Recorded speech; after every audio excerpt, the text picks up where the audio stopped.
is a big inner revolution that is coming up. We must understand we are delicately made, beautiful flowers of God. We are human beings. And the time has come for us to become now the fruits. This is the blossom time. I think next century we'll have beautiful people all around us, no troubles of wars, very peaceful. We'll be all sitting in the kingdom of God.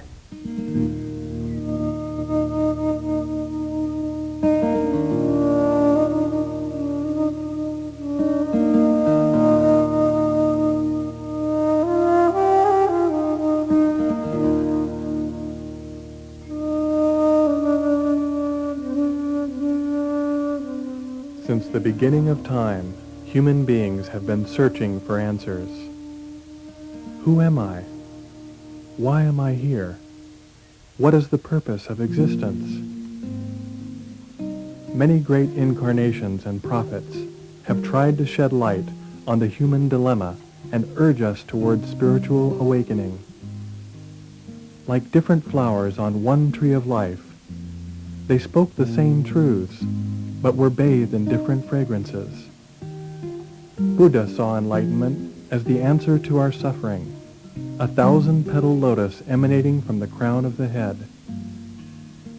Muhammad also spoke of the Ruh, a cool breeze flowing out of the top of the head and the hands.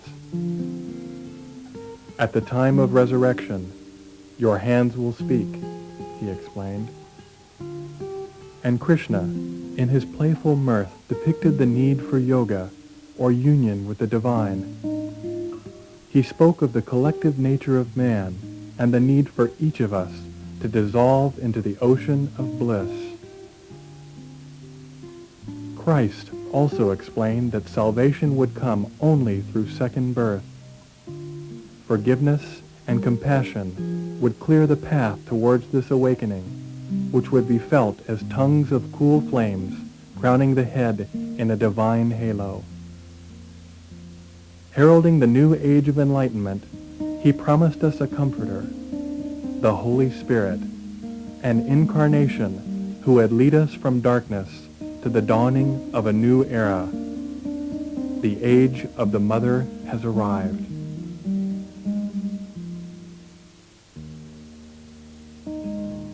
Out of recognition for her great work, Shri Mataji Nirmala Devi has been hailed around the world as the Great Mother. Since 1970, her mastery over the primordial energy known as Kundalini has drawn seekers to her public programs by the thousands. They come to experience the awakening of this energy, which is felt as a cool breeze emanating from the top of the head. As our spiritual mother, this force brings about a profound state of inner peace as we're spiritually reborn. Through this connection to the divine, we go beyond the mind and into the state of thoughtless awareness, which heals and soothes our inner psyche. Lao Tzu described the Kundalini in a most beautiful way.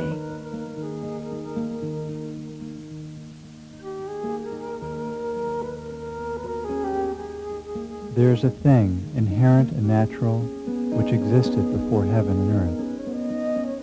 Motionless and fathomless, it stands alone and never changes. It pervades everywhere and never becomes exhausted. It may be regarded as the mother of the universe. I do not know its name. If I am forced to give it a name, I call it Tao, and I name it as supreme.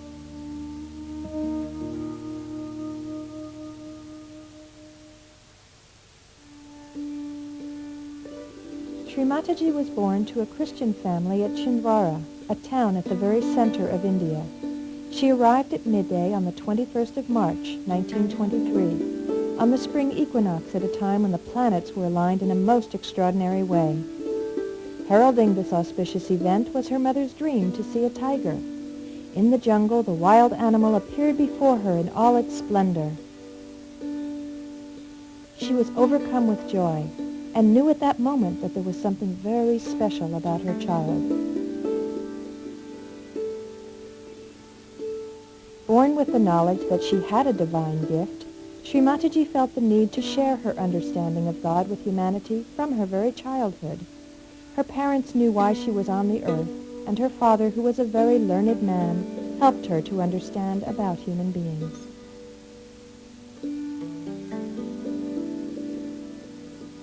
As a child, she was called Nirmala, which means pure, and she spent a very happy childhood endearing herself to all around her. She befriended all the animals and birds, sometimes even frightening the maids when she brought snakes into the house to caress. At other times, she could be found alone in a remote corner of the house, her face beaming with inward joy, lost in meditation.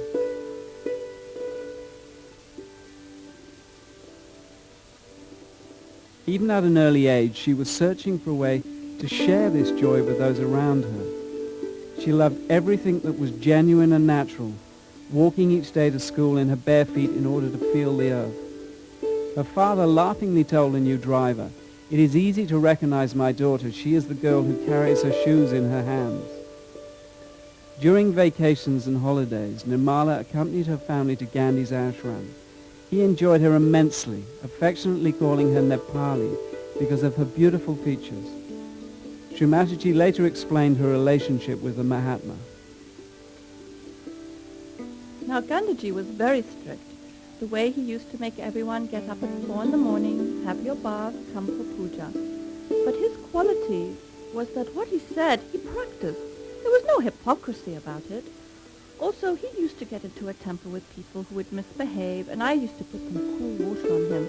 Because I was a little girl, he would really understand it. And he used to say, "How is it that you keep so peaceful about such things?" And I said, "That's the solution. Reaction is not the way you can really work it out. Forgiving itself solves the problem."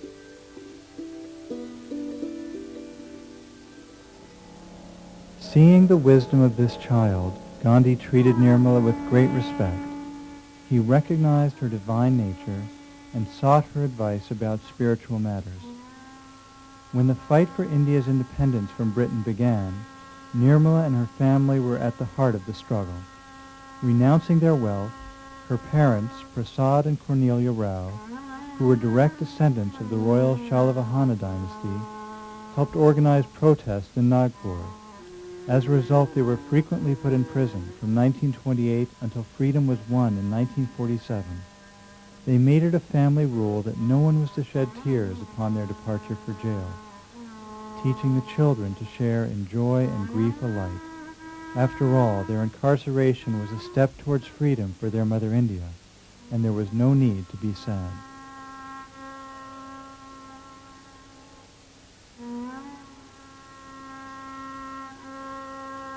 Growing up in the independence movement, Shri Mataji took an active role as a youth leader, spearheading the student struggle in Lahore while attending medical school. To this day, she is an outspoken advocate for political freedom, declaring that people cannot grow spiritually until they are free politically. I had such a good childhood with my parents. They taught us how to be sacrificing. My father was in jail for years. My mother went to jail 5 times. And from huge big houses we were living in huts. But we used to enjoy everything. The feeling that whatever our parents are doing is for our country's freedom was so elevating that we never even thought of little comforts that children ask for. We could sleep anywhere, eat anything, live anywhere, and that has given me the lesson that if you have complete purity about your dedication and purity about what you have to do, you can achieve. And as Gandhiji had said, we have to have first freedom. I saw the Union Jack coming down, and I saw the rifle going up. That was the moment. It's beyond me. Even now, I remember those days.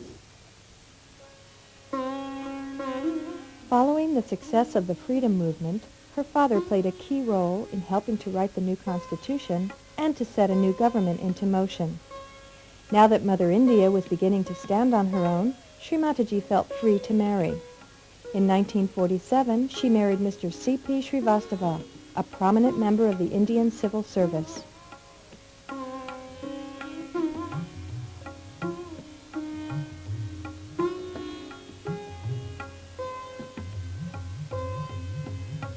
They were blessed with 2 daughters, Kalpana and Sadhana, and success in his political career.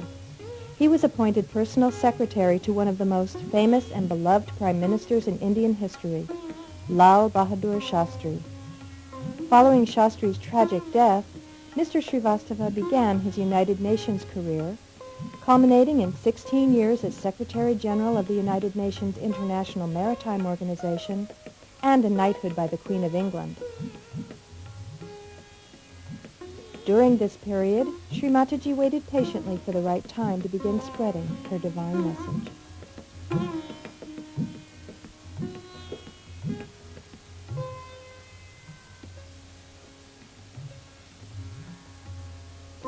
After raising her children to adulthood and seeing them happily married, Shri Mataji had fulfilled her responsibilities as a mother and a householder, and was prepared to embark upon her true life's work, the emancipation of humanity.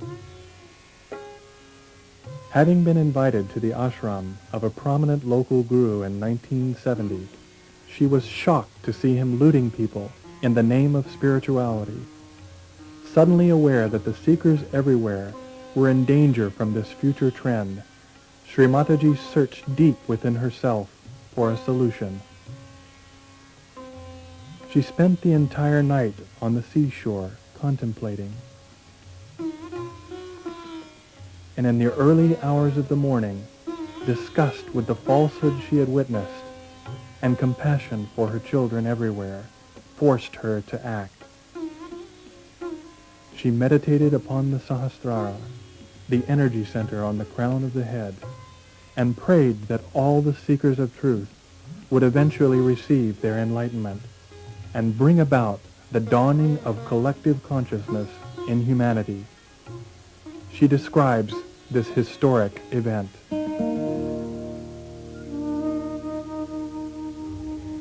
As soon as Sahasrara was open, the whole atmosphere was filled with tremendous Chaitanya. And there was tremendous light in the sky. And the whole thing came on this earth as if a torrential rain or a waterfall with such a tremendous force as if I was unaware and got stupefied. The happening was so unexpected and so tremendous that I was stunned and I became completely silent at its grandeur. I saw the primordial Kundalini rising like a big furnace, and the furnace was very silent but burning appearance it had, as if you heat up some metal and it has many colors. In the same way, the Kundalini showed up like a huge furnace which is like a tunnel where you see these plants you have for coal burning to create electricity, and it stretched like a telescope, one after another came out like that, and the deities came and sat on their seats, on their golden seats, and then they lifted the whole of the head like a big dome and opened it, and then this torrential rain completely drenched me, and I started seeing all that and got lost into the joy. It was like an artist seeing its own creation fulfilled. I felt the joy of great fulfillment.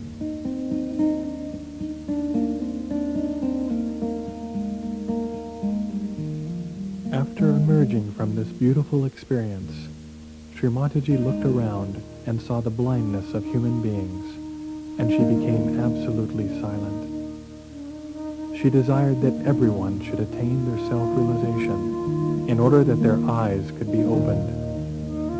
Her vision for humanity had come into focus and was beginning to unfold.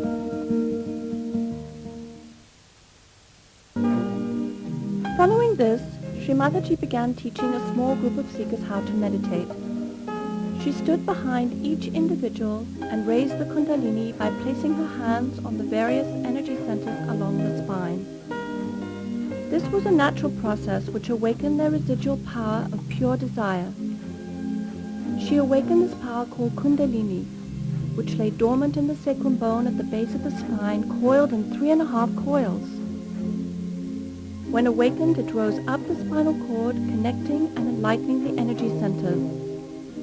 As it pierced the fontanelle bone area at the top of the head, they were connected with the divine. Although she was working with only a handful of people, she was searching for a universal method which would allow her to give this experience to large groups of people. She soon developed a technique for en masse self-realization. Taking into account all the different combinations and permutations of the human personality, the method was startlingly simple. The seeker would express his or her desire by holding the left hand towards Shri Mataji. Verbal affirmations helped the mothering energy to rise, and the experience could be verified by feeling the Kundalini in the hands and above the head.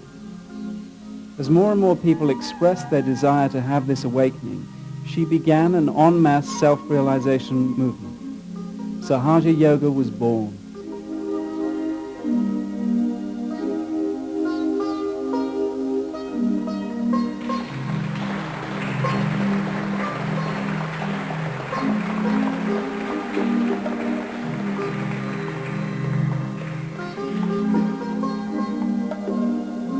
Yoga, or union, had become effortless. No more standing on your head, no need for expensive mantras. Now it was easier to get your enlightenment in the heart of London than it was in the Himalayas. Visits to the psychiatrist's couch were no longer necessary. Shri Mataji was not concerned with the quantity of people, but with the quality of the seekers. She never took any money for giving or developing self-realization, and started Sahaja Yoga with her own resources.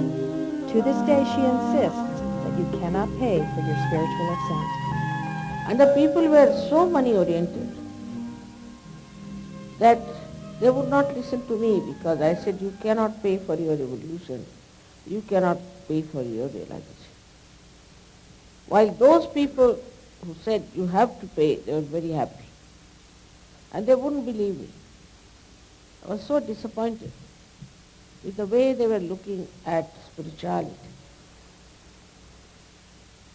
How much did we pay to Christ?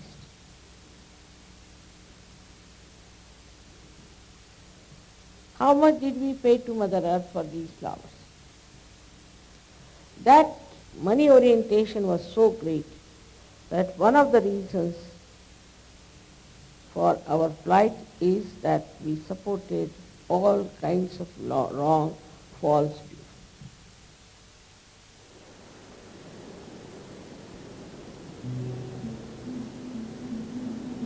She was very anxious to save the American seekers from false gurus who had descended upon that country and were leading people to their destruction. In 1972, she sold her gold bangles and with that money set sail for America.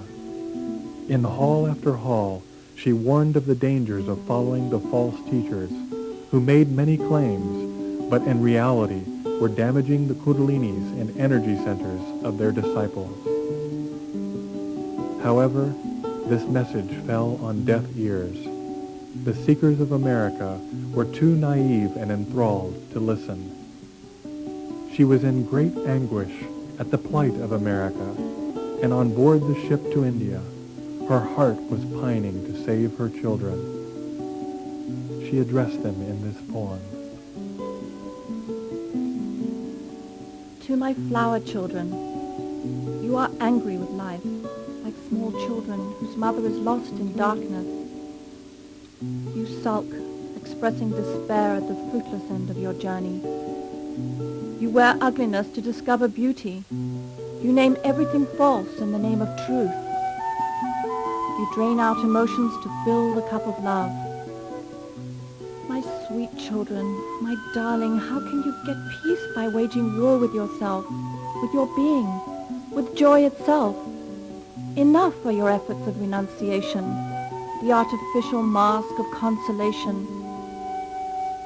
Now rest in the petals of the lotus flower, in the lap of your gracious mother.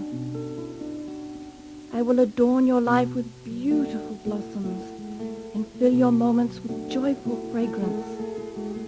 I will anoint your head with divine love, for I cannot bear your torture anymore. Let me engulf you in the ocean of joy, so you lose your being in the greater one, who is smiling in your calyx of self, secretly hidden to tease you all the while. Be aware, and you will find him, vibrating your every fiber with blissful joy, covering the whole universe with light.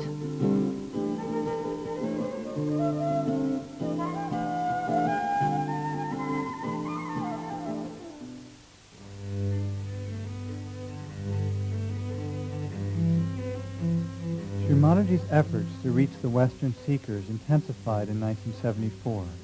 Her husband was elected Secretary General of the United Nations International Maritime Organization, and they moved to England. Europe became her home, and Sahaja Yoga centers sprang up across the continent. Finding that this worked well for individuals, she began to emphasize the need for collective awareness. The experience became stronger when shared with others. She likened this to the analogy of one candle enlightening another and another, until there were so many candles standing together that the room was filled with light. The added dimension of feeling the connection to others was intrinsic to this new state of consciousness, and those practicing Sahaja Yoga found they were part of something greater than themselves, the transformation of mankind. Shri Mataji explains, the door of Sahaja Yoga is open to everyone, and every human being can achieve collective consciousness. The only problem is that the freedom of choice of the individual has to be respected, because he has ultimately to enter the area of total freedom. Thus, there may be many who may not sincerely seek their salvation.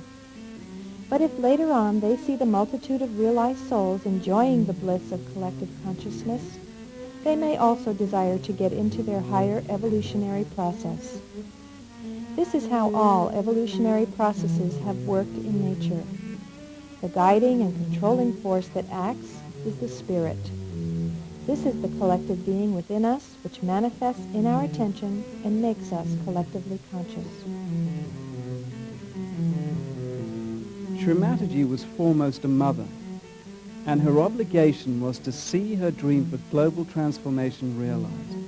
Traveling tirelessly year-round, day in and day out, she has given second birth to all who desired it.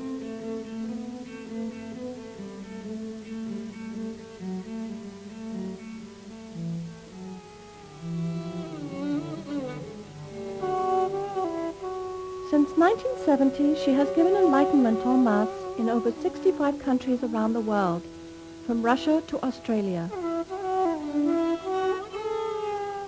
In 1995, at a program held in Bombay, Shri Mataji raised the kundalinis of over 100,000 people at the same time. People overflowed from the hall and sat in the streets. Unable to hear the lecture, they simply held out their hands and felt the joy. Programs of similar magnitude have become common throughout Russia and Eastern Europe. Shri Mataji's name has become a household word for many Russian families, and programs must be held in football stadiums to accommodate all those who ardently desire their spiritual fulfillment. They recognize that she is the great mother who has come to comfort them.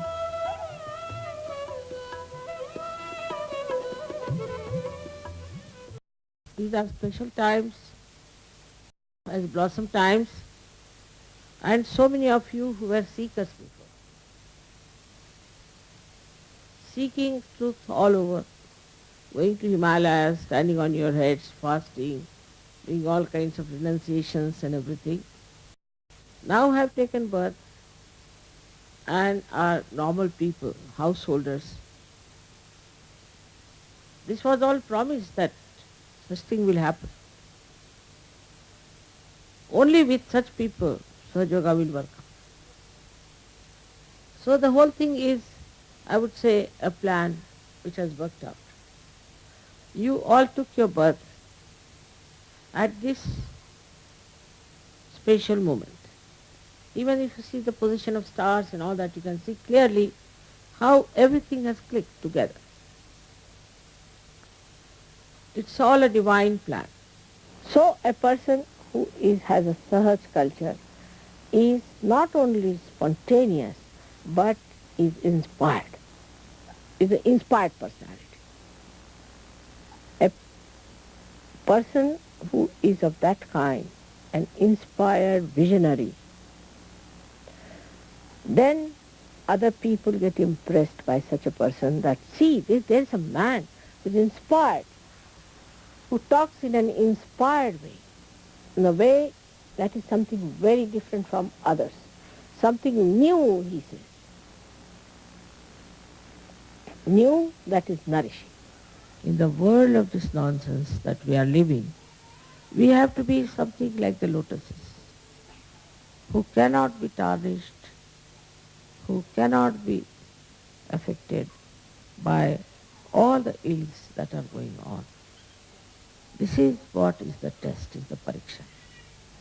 That at this time, at this difficult time, we can blossom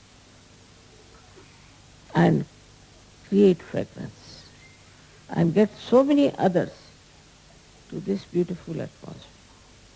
With your good wishes, with your prayers, this world will be so beautiful, so enchanting, that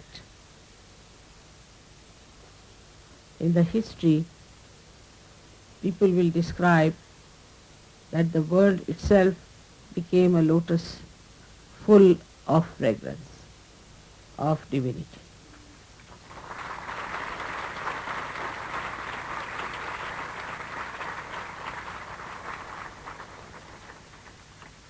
You are the petals. You are the corona. You are the color.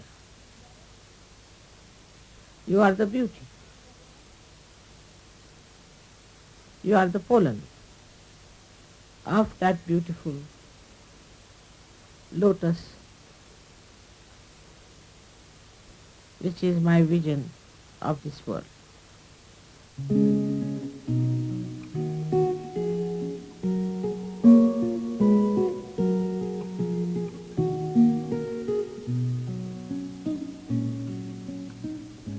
In the history of spirituality, there has never been a personage who has more clearly defined the purpose of human existence than Shri Mataji Nirmala Devi.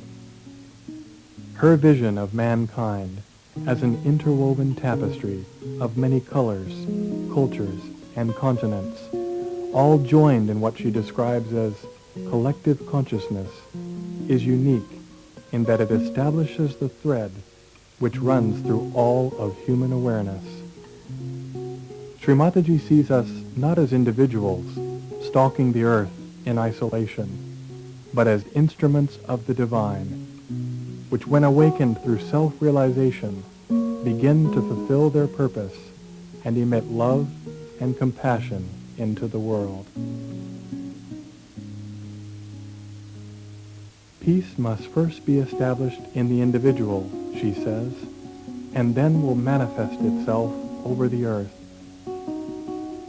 When this occurs, human beings will know themselves to be part and parcel of each other and carry the light of the Spirit in their eyes. This light will comfort and soothe others and bring about the emergence of the culture of the Spirit on earth. we will come to look upon this world in which we live as a living and breathing entity which both sustains and enriches us, and cease to exploit and destroy its bounty. All things will reach a balance because we will have realized the innate balance within ourselves through our connection to the Spirit. The complete transformation of both the inner and outer expressions of humanity are just within our grasp. We need only look within our own being to find the roots of all eternity. As each of us do this, we lay the foundation for the coming age and the great awakening which will forever alter our future course. This is the vision of Shri Mataji Nirmala Devi, a living saint for modern times.